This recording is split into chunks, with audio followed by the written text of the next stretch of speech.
When we hear the word Tantra, many people imagine secret rituals, hidden mantras, or strange spiritual powers. But in truth, Tantra is not about mystery, it's about mastery. Mastery over the self, over energy, over ego. And if there is one divine embodiment who truly lived that mastery with unwavering devotion and humility, it is Lord Hanuman. Not through silence in a cave, not by running away from life, but by stepping into every challenge with full awareness, full energy, and a heart that never asked for anything in return.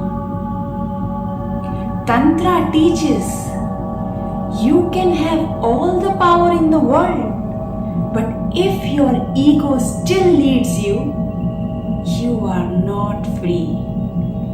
Lord Hanuman is power, unshakable, unstoppable, unimaginable. But did you ever see him use that power to prove something? To dominate? To boast? Never. Because real power in Tantra is never loud. It's steady. It is disciplined. It's hidden inside deep surrender. Let's go deeper. In Tantra, there is a force known as Kundalini, the divine energy at the base of your spine. When it rises, it can open doors to higher consciousness. But if your body, mind, and heart are not pure, it can also bring chaos. This energy is fire. It burns through everything false in you.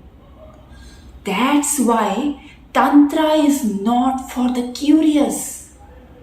It's for the committed. Now look at Hanumanji again.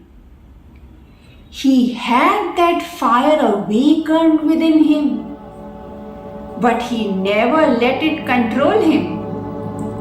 He used it only when it was needed and only in the service of dharma.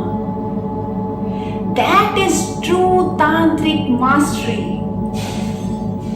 Think about this. Lord Hanuman had all the siddhis, powers mentioned in the deepest tantric text. He could change form, move at the speed of thought, become smaller than an atom or bigger than the sky. But he wasn't interested in the powers, because true Tantra is not about what you can do. It's about what you choose not to do. That is where Lord Hanuman lived, in perfect control, perfect devotion, perfect detachment. You know what the greatest illusion is? That Tantra is about escaping the world. But Hanumanji teaches the opposite. He entered the world fully. He faced demons, fears, fire, and war. But his mind was untouched. His heart was always steady, and his purpose was never shaken. This is what Tantra calls the inner warrior. Not the one who fights others, but the one who conquers the chaos within. Let me ask you this.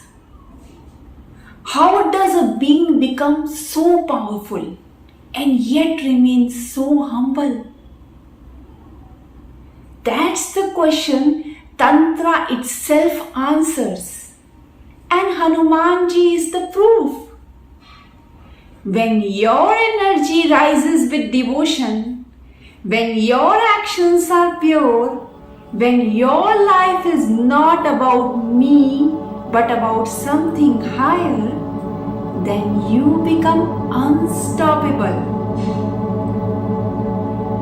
But you don't shout, you serve, you smile, you bow. That is Lord Hanuman. And that is Tantra in its highest form.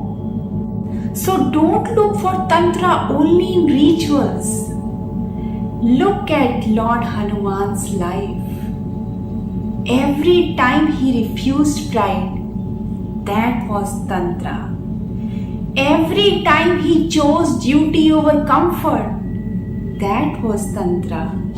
Every time he held his power but stayed silent, that was the most sacred sadhana. In the end, Tantra is not about becoming someone else. It's about remembering who you truly are. Shakti, power, awareness, love, all held together in balance. That balance, that inner strength without ego, that is what Lord Hanuman teaches us. So the next time you whisper his name, think of him as the living breath of Tantra, the awakened energy that chose surrender over control, devotion over desire, and silence over show, because that is where true transformation begins.